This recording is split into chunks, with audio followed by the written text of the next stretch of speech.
The only way to reach the village of Manga on Nigeria's border with Cameroon is by boat. On November 17th last year, Cameroon's separatist fighters crossed into Nigeria and attacked. They killed 5 people, including the local chief. Shaban Takari heads the regional government. This is the second time he travels up the Katsina River since the attack.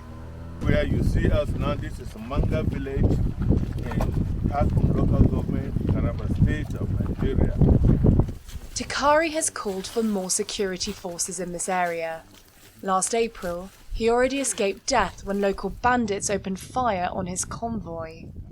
Now, following the raid from the self-declared state of Ambazonia, he says Nigeria faces a new threat at its eastern border. The governor of Taraba State have met with the Mr. President in Abuja requesting the posting of Navy and Air Force. Navy will mount the water with the immigrations, the Army for the land, and then Air Force to fly across the boundary to checkmate the Amazonia. Villagers say armed men opened fire in the early morning in Manga. The violence of the 4-hour attack is still visible. Where the attackers came and met him, they shot him here dead. So this is where the house of the chief of Manga. People scattered to the bush and hid in the nearby river. Abubakar, the chief's brother, watched the scene from his boat. The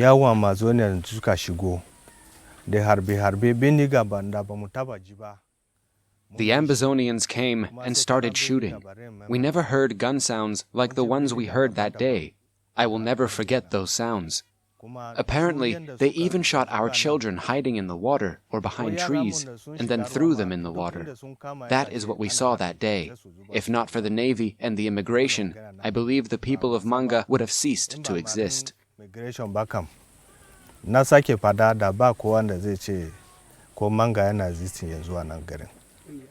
21 people are still missing. A few days before the attack, 30 Cameroonians fled here after separatists burnt down their houses. This couple survived the raid. We were supposed to leave this place too, because we don't feel safe. But because we saw the military here, we decided to stay. It has been 5 years since Anglophone separatists declared independence in Cameroon's 2 English-speaking regions. Since then, conflict has continued in the majority French-speaking country.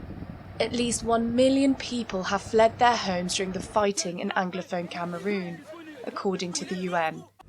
Nigeria has recorded more than 70,000 refugees.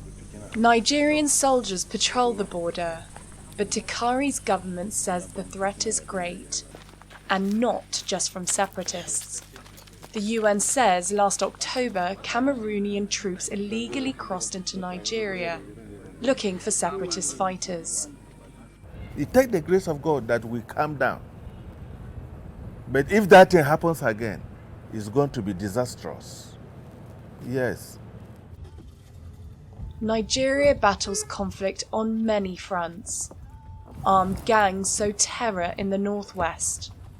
In the northeast, jihadists wage a decade-long insurgency. The military is already overstretched. Takari's request for more support may have little result. Locals in the east will have to fend for themselves.